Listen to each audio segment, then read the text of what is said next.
Bien-aimés dans le Seigneur, je suis ravie de pouvoir vous accueillir encore dans cette cinquième semaine dans le ministère de la clinique spirituelle. Il est à l'heure actuelle 15 heures où vous recevez cette parole, mais bien sûr, peut-être que certains d'entre nous l'écoutons à 18 heures, à 17 heures, à 21 heures ou peut-être même quelques heures avant de pouvoir nous coucher, peu importe, bien-aimés. Mais sachons que ici nous sommes à la station de 15 heures. C'est à la station où nous nous rassemblons pour recevoir le pain quotidien. Le pain quotidien d'aujourd'hui va nous parler de l'institution de l'Arche de l'Alliance. Alléluia. Est-ce que chacun de nous est prêt avec ses cordes vocales pour que nous puissions chanter ensemble un chant que je mime depuis un bon moment, depuis un petit laps de temps où je le mime comme ça dans mon esprit, dans mon cœur, et je me suis dit pourquoi ne pas vous faire partager cette joie et ce bonheur. Ce chant s'appelle Chantons, chantons sans cesse. Vous l'avez peut-être dans votre recueil, que ce soit hymne de la foi ou hymne et cantique ou psaume et cantique, peut-être que vous l'avez quelque part, mais si vous ne l'avez pas, vous êtes libre aussi de vous connecter sur Internet et sur des différents moteurs de recherche pour pouvoir chanter avec nous. Alléluia, nous chantons ensemble le cantique Chantons, chantons sans cesse.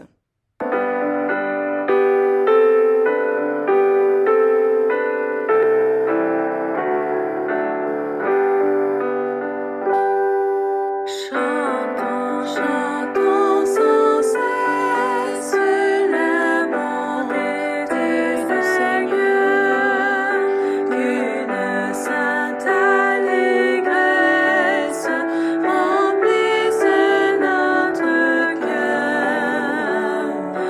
Un salut éternel est descendu du ciel. Nous avons un sauveur, nous avons un sauveur. Au bonheur ineffable d'une éternité, il pardonne aux coupables contre lui révoltés. Portez nos forfaits pour sceller notre paix. Jésus s'est présenté, Jésus s'est présenté. Vers le trône de grâce, si nous levons les yeux, nous rencontrons la face d'un Sauveur glorieux. Il est notre avocat pour les saints il combat, toujours victorieux, toujours victorieux.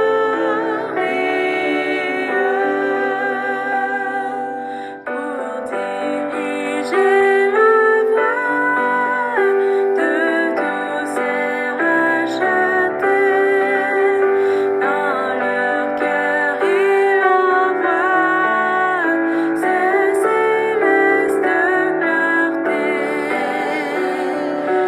Son esprit nous conduit, sa grâce nous instruit, des saintes vérités, des saintes vérités. Bientôt vêtu de gloire, du ciel il reviendra, recevant sa victoire, il nous affranchira. Et son heureux enfant, avec lui triomphant, tel qu'il est le verra, tel qu'il est le verra.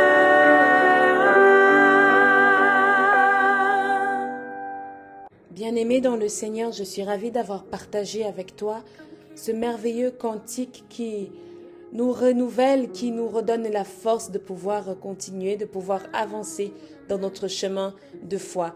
Bien-aimés, il est maintenant urgent de vous rappeler notre rencontre du 6 au 8 décembre où nous allons nous rassembler. Nous allons nous rassembler et nous comptons sur votre présence.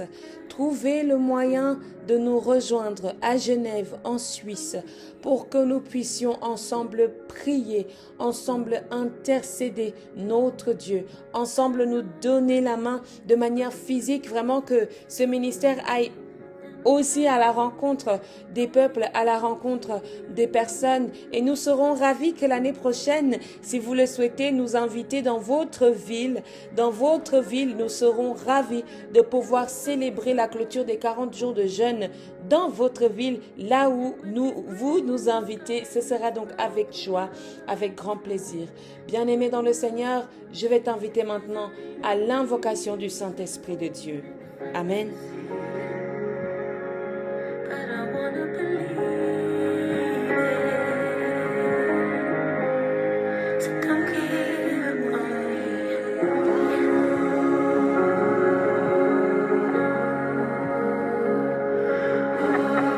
Seigneur, notre Dieu, notre bon Père, nous te bénissons, te rendons des actions de grâce à nouveau, Père éternel, parce que tu nous rassembles autour de ta parole, autour de ce pain quotidien de 15 heures. Oui, Seigneur, notre Dieu, notre bon Père, tu connais les occupations de chacun et de chacune d'entre nous, Seigneur.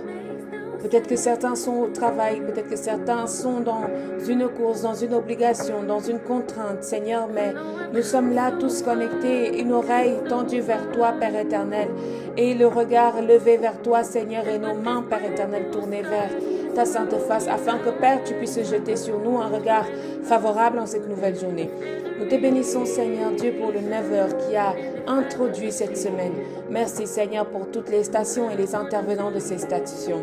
Merci, Seigneur, parce que tu diriges tout, tu diligentes tout, tu nous donnes une orientation, tu nous donnes une direction. En cette semaine, nous allons parler particulièrement de ton arche de l'Alliance, de son déplacement, de ses hauts, de ses bas et de tout ce qu'il a pu traverser. Nous voulons, Père éternel, que tu nous instruises, que tu renouvelles en nous, Seigneur, ton Esprit Saint. Renouvelle en nous ton Esprit Saint, ton esprit de vie, ton esprit de force, ton esprit d'autorité, qui nous montre le chemin, qui nous montre la voie. À nous qui devons aussi honorer cette alliance que nous formons avec toi cette année 2024, Père éternel. Manifeste-toi pendant ce pain quotidien et tous les pains quotidiens, Père éternel, que nous te présentons. Instruis-nous, Seigneur, enseigne-nous, montre-nous le chemin, montre-nous la voie, montre-nous la direction que nous devons suivre. Père éternel, nous comptons sur toi, donne-nous d'avoir confiance en toi, une confiance qui, même lorsque tu ne parles pas, nous savons que tu agis, nous croyons que tu agis, nous espérons en toi. Père éternel, en cette journée nouvelle, où nous approchons petit à petit vers la fin de nos 40 jours de jeûne et de prière. Nous te prions encore d'être avec nous dans cette 5e semaine, dès son commencement, Seigneur, jusqu'à sa clôture. Que nous soyons imprégnés de ta parole et de ta présence, au nom agissant et œuvrant de notre Seigneur Jésus-Christ de Nazareth. Amen, amen, amen. And with these brand new scars and this broken heart, it's hard to really know if there's a reason and if I'll ever see it. But I wanna believe it. So don't give up on me. Don't give up on me.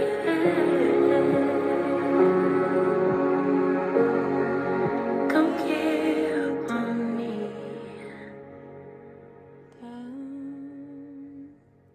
Bien-aimés dans le Seigneur, je vais nous inviter à la lecture de la Bible, de la parole de Dieu. Aujourd'hui, nous allons lire ensemble le chapitre 25 du livre d'Exode. Exode chapitre 25. Est-ce que quelqu'un a sa Bible? Peu importe la version dans laquelle vous lisez, mais nous serons ravis que vous puissiez partager avec nous la lecture de ce chapitre 25. Suivez les mots, que ce soit dans la Bible de votre langue ou de votre tradition. Bien-aimés, nous ouvrons ensemble. J'ouvre dans la version Louis II. Nous ouvrons ensemble la lecture de Exode, chapitre 25. 25. Alléluia. Exode, chapitre 25.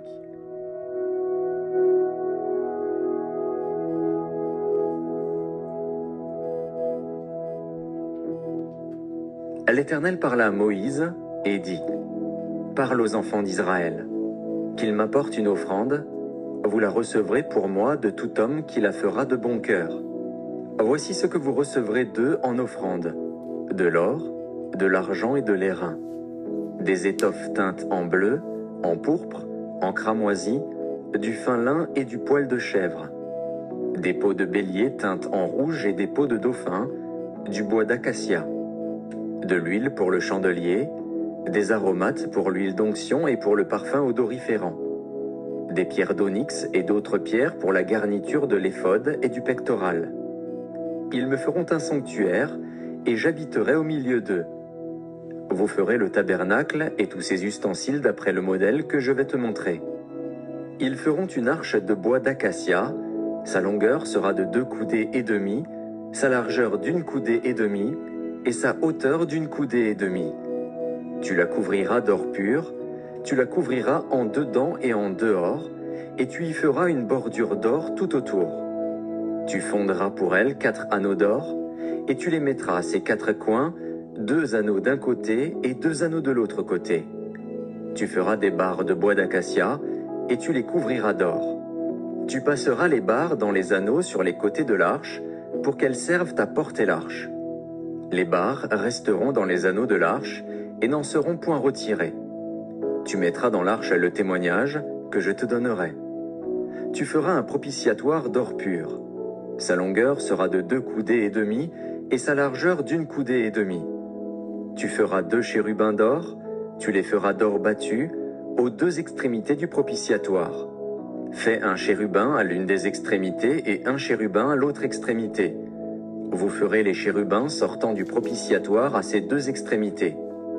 Les chérubins étendront les ailes par-dessus, couvrant de leurs ailes le propitiatoire, et se faisant face l'un à l'autre.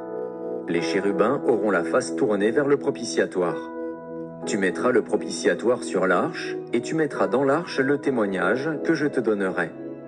C'est là que je me rencontrerai avec toi, du haut du propitiatoire, entre les 2 chérubins placés sur l'arche du témoignage, je te donnerai tous mes ordres pour les enfants d'Israël. Tu feras une table de bois d'acacia, sa longueur sera de 2 coudées, sa largeur d'1 coudée, et sa hauteur d'1 coudée et demie. Tu la couvriras d'or pur, et tu y feras une bordure d'or tout autour. Tu y feras à l'entour un rebord de 4 doigts, sur lequel tu mettras une bordure d'or tout autour. Tu feras pour la table 4 anneaux d'or, et tu mettras les anneaux aux 4 coins, qui seront à ses 4 pieds. Les anneaux seront près du rebord, et recevront les barres pour porter la table. Tu feras les barres de bois d'acacia, et tu les couvriras d'or, et elles serviront à porter la table. Tu feras ses plats, ses coupes, ses calices et ses tasses, pour servir aux libations. Tu les feras d'or pur. Tu mettras sur la table les pains de proposition continuellement devant ma face. Tu feras un chandelier d'or pur. Ce chandelier sera fait d'or battu, son pied, sa tige, ses calices, ses pommes et ses fleurs seront d'une même pièce. 6 branches sortiront de ses côtés, 3 branches du chandelier de l'un des côtés et 3 branches du chandelier de l'autre côté. Il y aura sur une branche 3 calices en forme d'amande, avec pommes et fleurs, et sur une autre branche 3 calices en forme d'amande, avec pommes et fleurs. Il en sera de même pour les 6 branches sortant du chandelier. À la tige du chandelier, il y aura 4 calices en forme d'amande, avec leurs pommes et leurs fleurs. Il y aura une pomme sous 2 des branches sortant de la tige du chandelier, une pomme sous 2 autres branches, et une pomme sous 2 autres branches. Il en sera de même pour les 6 branches sortant du chandelier. Les pommes et les branches du chandelier seront d'une même pièce. Il sera tout entier d'or battu, d'or pur. Tu feras ces 7 lampes qui seront placées dessus, de manière à éclairer en face. Ces mouchettes et ces vases à cendre seront d'or pur. On emploiera un talent d'or pur pour faire le chandelier avec tous ses ustensiles. Regarde et fais d'après le modèle qui t'est montré sur la montagne. Parole du Seigneur, nous rendons grâce à Dieu. Bien-aimé, je souhaite que tu aies apprécié la lecture qui a été faite aujourd'hui et nous allons ensemble reprendre ces différents éléments avec une question que j'aimerais d'abord te poser. J'aimerais te poser la question de savoir, est-ce que c'est encore aujourd'hui notre cas de recevoir d'une manière aussi claire les recommandations du Seigneur? Est-ce que c'est encore facile aujourd'hui ou c'est encore possible aujourd'hui de recevoir des recommandations de Dieu d'une manière aussi claire et aussi précise? Si la réponse est oui pour toi, que nous recevons encore ces recommandations de manière claire et aussi précise, alors tant mieux. Mais si la réponse est non, non, nous ne recevons plus ces recommandations de manière aussi claire, de manière aussi précise, je vais te poser la question de savoir qu'est-ce qui empêche cela? Qu'est-ce qui empêche une vision claire? Qu'est-ce qui empêche la précision? Qu'est-ce qui empêche la réception de ces recommandations de l'Éternel? Alléluia. Bien-aimés dans le Seigneur, nous parlons aujourd'hui, comme nous l'avons entendu dans la lecture, nous parlons de l'institution de l'Arche de l'Alliance.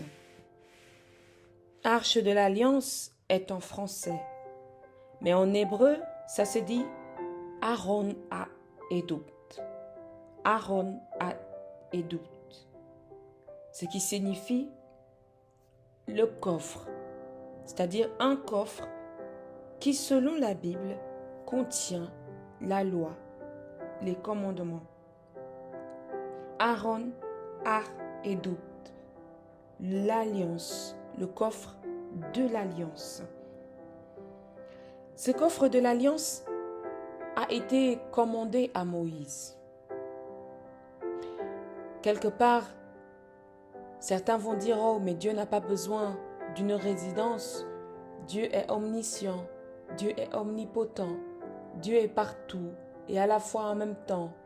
Dieu est ici, Dieu est là. » Mais Dieu a eu besoin d'un lieu, d'un quelque part. Et ce quelque part, il fallait le construire, il fallait l'établir. Et c'est à Moïse que cette mission a été confiée. Une venue de Dieu sur la terre, où l'on peut l'interpréter comme une des venues de Dieu déjà sur la terre, c'est par cette arche de l'alliance. Moïse a reçu les commandements de Dieu sur le mont Sinaï, appelés donc les 10 commandements dans Exode 20. Il les a reçus et maintenant Dieu veut qu'il fasse autre chose, qu'il fasse quelque chose où Dieu va résider, comme je l'ai dit tantôt, où Dieu va y faire sa demeure, parce qu'il nous dit dans la lecture que nous avons lue aujourd'hui que c'est là qu'on le rencontrera. Alors, je vais t'inviter maintenant, bien-aimé dans le Seigneur, à ouvrir avec moi Exode 25. Dans le premier verset, tout d'abord, l'Éternel parle à nouveau à Moïse. J'aime beaucoup cette relation où l'Éternel parle avec ses serviteurs. L'Éternel leur dit des choses et des véritables choses. Aujourd'hui, beaucoup de personnes disent que l'Éternel leur parle. Beaucoup disent que c'est le Saint-Esprit. D'autres disent l'Esprit de Dieu. L'Esprit de Dieu me demande de faire ci. L'Esprit de Dieu me demande de faire ça. D'autres l'utilisent véritablement selon les recommandations de l'Esprit et d'autres Sans jugement, on abuse. Mais dans le cas de Moïse, l'Éternel a toujours su parler à son serviteur. Il va dire, parle aux enfants d'Israël, qu'ils m'apportent une offrande, vous la recevrez pour moi de tout homme qui la fera de bon cœur. Je voudrais déjà t'inviter ici à répéter avec moi, pour tout homme qui la fera de bon cœur. Dieu reçoit ce que tu fais si tu le fais de bon cœur. Dieu reçoit ce que je fais si je le fais de bon cœur. Nous offrons beaucoup de sacrifices à Dieu. Il y en a beaucoup à faire et parfois nous ne le faisons pas toujours de bon cœur. Parfois, bien-aimés dans le Seigneur, nous sommes un peu fâchés de donner notre dîme. Quelque part aujourd'hui, bien-aimés, je descendais de l'ascenseur de mon immeuble et j'ai entendu une femme qui parlait à une autre femme dans un autre pays et lui disait « Maman, tu dois payer ta dîme. Tu dois payer ta dîme pour que des choses ne t'arrivent plus. Pour que les poursuites te lâchent, il faut que tu payes ta dîme à Dieu. » Et cette femme insistait en lui disant « Si tu as tant de problèmes, c'est parce que tu ne payes pas ta dîme. » Et quelque part dans sa façon de l'interpeller, j'y voyais un peu comme aussi de la bienveillance. En disant, voici là où est le nœud de ton histoire. Voici là où est le nœud de ces problèmes-là. C'est que tu offres à Dieu 1/10 de ton salaire et que tu le fasses de bon cœur. Alléluia. Et maintenant, l'Éternel va dire à Moïse tout ce qu'ils vont recevoir et maintenant lui montrer, lui donner la description de l'arche et de la table et du chandelier. Dieu prépare sa demeure. Dieu prépare sa demeure. Alléluia. Il va lui donner tout un tas de recommandations avec d'incroyables précisions. Une exigence de matériaux chers, je pense même pas facile à obtenir. Mais ces matériaux, le Seigneur en a besoin. Alors, l'Éternel va demander à ce que chaque chose soit faite de manière particulière. Nous allons parler d'abord du propitiatoire. Je vais relire avec vous à partir du verset 11. Tu la couvriras d'or pur, tu la couvriras en dedans et en dehors, et tu feras une bordure d'or tout autour. Tu fondras pour elle 4 anneaux d'or, et tu les mettras à ses 4 coins, 2 anneaux d'un côté, 2 anneaux de l'autre côté. Tu feras des barres de bois d'acacia, et tu les couvriras d'or. Tu passeras les barres dans les anneaux, sur les côtés de l'arche, pour qu'elles servent à porter l'arche.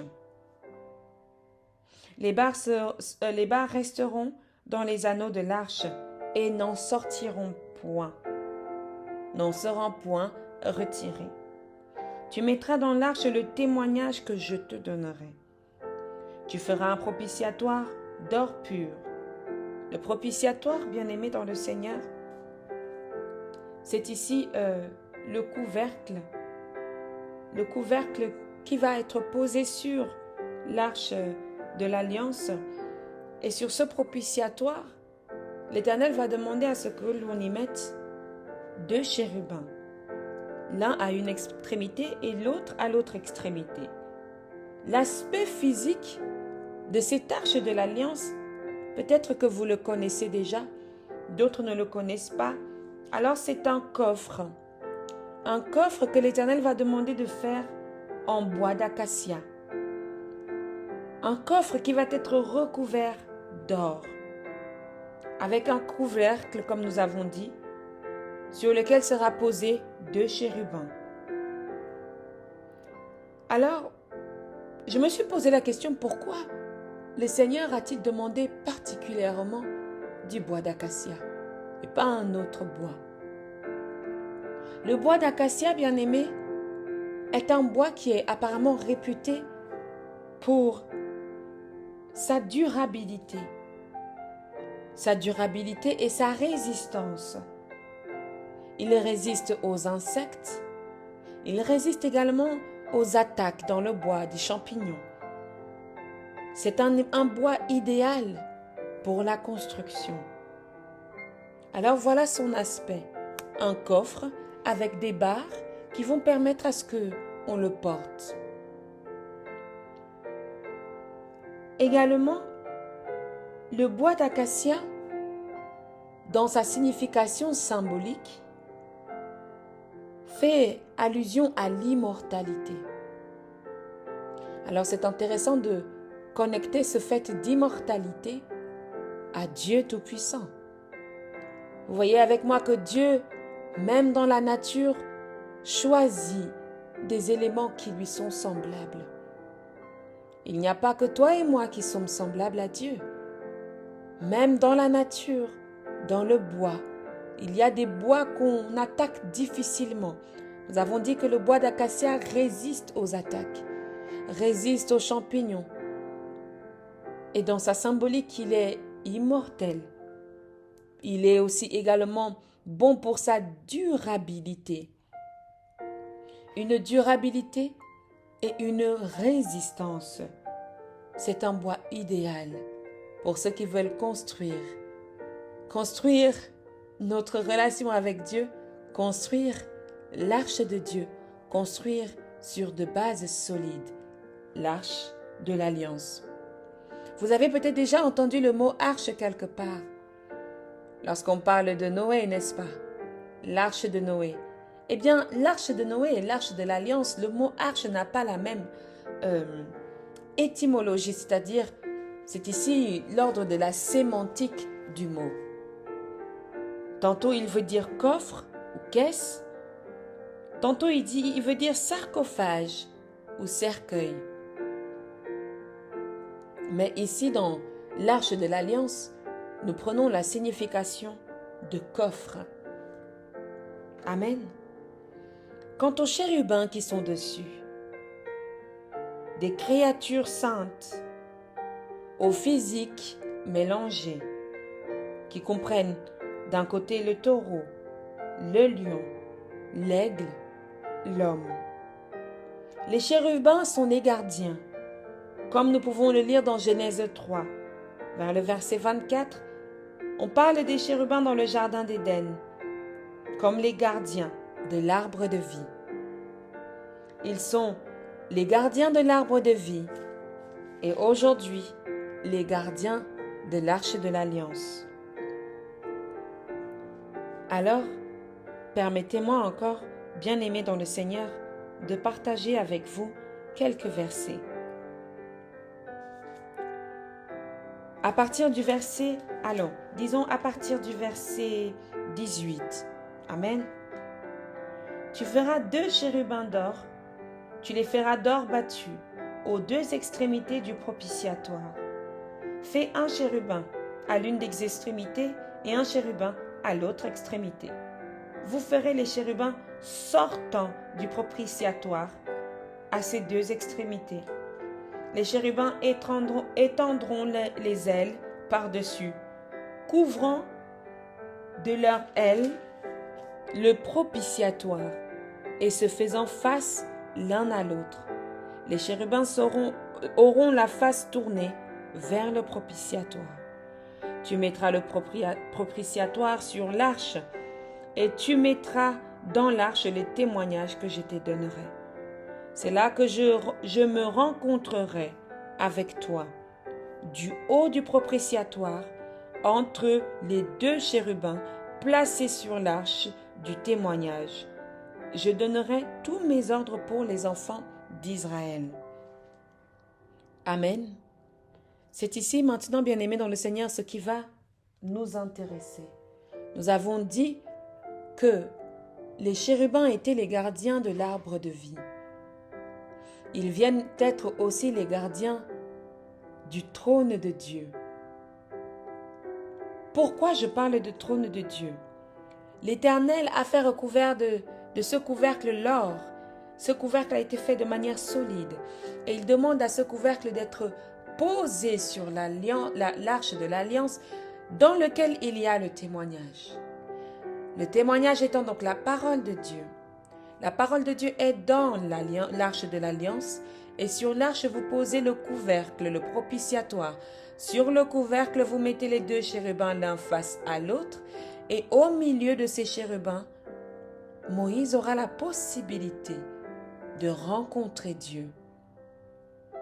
Dieu donne ici des consignes pour établir son propre trône au milieu de son peuple.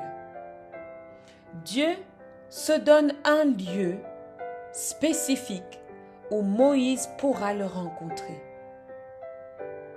Dieu se donne un lieu spécifique où Moïse pourra le rencontrer. Quand on parle de lieu, on parle de domicile, on parle de siège, on parle de trône. Moïse pourra rencontrer Dieu et recevoir les recommandations à cet endroit-là. Il n'y aura plus peut-être besoin de monter à la montagne, d'aller je ne sais où dans des lieux perdus. Mais Dieu pourra être rencontré au milieu de ces deux chérubins, près de son peuple. Alors à nous qui faisons de nombreux autels dans nos maisons, nous avons dressé les autels, nous avons pris les photos, les croix, les huiles, les bougies. Ces recommandations, de qui les avons-nous reçues? Moïse a reçu cette recommandation de dresser cet autel, cette arche, où Dieu pourra être rencontré. Avons-nous aussi, nous, reçu les recommandations où nous pourrons rencontrer l'Éternel, notre Dieu? Avons-nous aussi reçu le fait d'instituer l'autel de notre Dieu? Et si nous l'avons reçu, de quelle manière nous avons honoré de cette parole ou cette volonté de Dieu? Les chérubins, quant à eux, sont les gardiens de la présence de Dieu, gardiens de l'arbre de vie, également gardiens du trône que Dieu se fait au milieu d'eux. Là où il y a Dieu, il y a également ces chérubins. Je veux que, bien-aimés dans le Seigneur, nous puissions comprendre cette parole dans la dimension où nous avons des ministères. Nous avons multiples églises et ministères. Avons-nous aussi avec nous, nous qui faisons des lieux de culte, les maisons de Dieu? Dans ces maisons de Dieu, est-ce que les anges et les chérubins sont aussi là? Est-ce que les anges et les chérubins sont aussi là, près de nous, prêts à nous rencontrer, prêts à veiller sur cet accès à la parole de Dieu? Nos ministères sont bien existants, bien ouverts, en train de fonctionner. Mais nous commençons, bien-aimés, à fonctionner de nous-mêmes. Où sont les gardiens de l'Éternel dans chaque chose que nous faisons? Est-ce que nous pouvons nous aussi invoquer la puissance des chérubins à veiller sur ces ministères? Parce que ces ministères sont des maisons de Dieu, des lieux où l'on rencontre Dieu, des lieux où notre esprit s'ouvre. Si quelqu'un arrive dans ton ministère et son esprit ne s'ouvre pas, il y a des complications. Il y a un manque. Il y a un déficit quelque part. Recevons-nous encore les instructions du Seigneur aussi précisément que ceux qui nous ont précédés le recevaient? Si nous ne les recevons pas aussi précisément, qu'est-ce qui bloque? Est-ce la qualité de notre relation avec Dieu ou la qualité de notre spiritualité? La qualité de notre engagement? Est-ce ça qui limite, bien-aimés dans le Seigneur, la bonne réception des instructions précises de Dieu? Tu veux élever un autel à Dieu dans ta maison? Bien-aimé, déjà, regarde où en es-tu dans ta relation avec Dieu.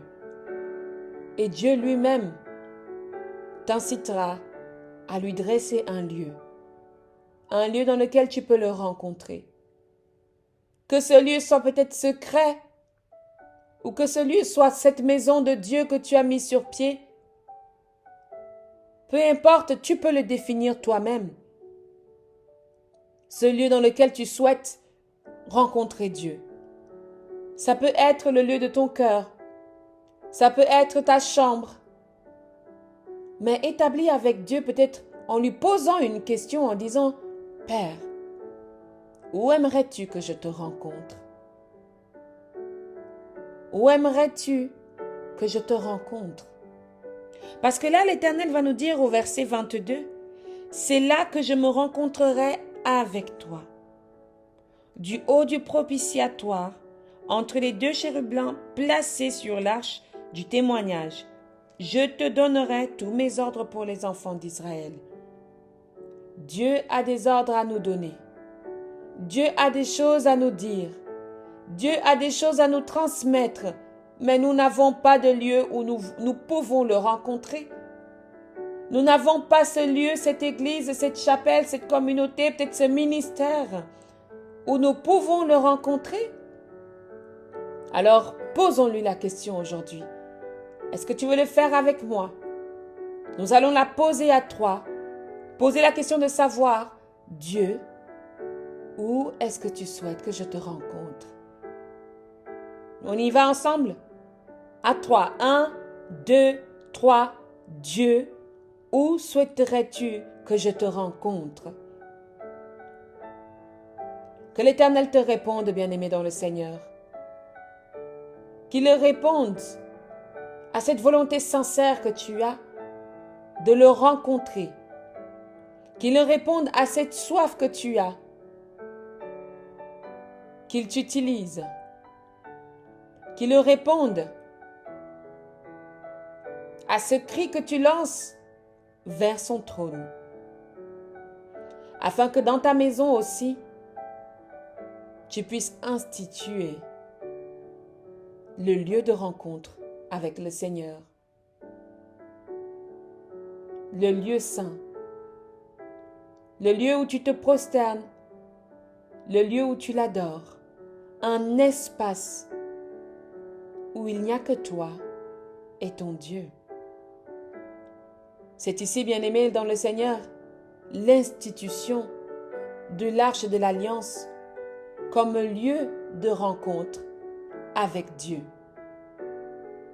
Dieu devait maintenant faire aussi son trône sur la terre. Et il est passé par ce contrat, par cette arche de l'alliance. Ne néglige pas ton alliance aujourd'hui, parce que Dieu y passe pour te rencontrer. Ne néglige pas ton alliance cette semaine, parce que Dieu y fait sa demeure. Dieu y fait son lieu de rencontre. Beaucoup d'alliances sont négligées. Beaucoup de contrats ne sont pas respectés. Beaucoup d'alliances sont brisées à cause d'une multitude de raisons. Je vais t'interpeller ici aujourd'hui, bien-aimé dans le Seigneur, pour installer une alliance dans ta maison. Tu dois recevoir les commandements de Dieu, afin que ce lieu soit un lieu saint, pas un lieu sur lequel tu vas commencer à venir manger, Pas un lieu sur lequel tu vas commencer à te coucher n'importe quand. Pas un lieu sur lequel tu vas commencer à bafouer la sainteté. L'autel, le lieu saint où Dieu se fait rencontrer, est un lieu dans lequel on n'y va pas tous les jours. On y va d'une manière respectueuse, d'une manière où l'on s'adore, on se prosterne pour adorer Dieu. Voilà, c'est ça. L'on se prosterne pour adorer Dieu. Ce n'est pas le lieu où tu vas venir parler au téléphone. Ce n'est pas le lieu où tu vas appeler ta copine. Parce que tu te dis que lorsque tu seras sur cet autel, peut-être que tu vas dire des choses un peu plus vraies, un peu plus saintes. L'arche devient cet accessoire que nous avons l'habitude d'utiliser lorsqu'il s'agit de Dieu. L'accessoire. L'accessoire qui symbolise le fait que Dieu regarde à nos actions. Que cette arche de l'alliance ne soit pas pour toi un accessoire, mais soit pour toi un lieu de rencontre avec le nom de l'Éternel, avec sa présence, avec lui-même. Au nom puissant de Jésus-Christ. Amen.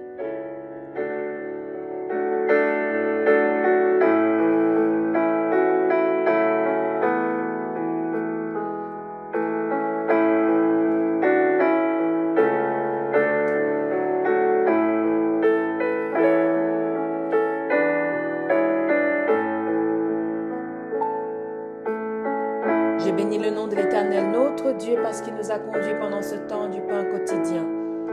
Je le remercie d'avoir été avec nous et de continuer à être avec nous chaque jour, que ce soit pendant ce temps de jeûne ou bien après, que l'Éternel ne nous quitte pas. Bien-aimé dans le Seigneur, je veux te laisser avec le 18h qui sera diffusé dans le groupe WhatsApp du ministère de la clinique spirituelle et le 21h, la prière inspirée qui est publiée dans le ministère de la clinique spirituelle sous la plateforme de YouTube. Je vous invite à l'écouter avec sincérité de cœur. Disposez-vous à la prière et elle fera effet. Disposez-vous pour que toutes ces stations puissent faire effet en vous. Si vous l'écoutez comme si vous écoutiez une station radio, bien-aimé dans le Seigneur, il est aussi compliqué pour vous de recevoir pleinement. Mais si vous écoutez, vous vous asseyez, vous prenez votre carnet, votre stylo ou votre gomme et crayon, il y a bien moyen que l'Éternel vous touche et que sa parole, qui est comme une graine, puisse trouver en vous une terre favorable. Amen, amen, amen. Je vous dis à demain pour un nouveau pain quotidien.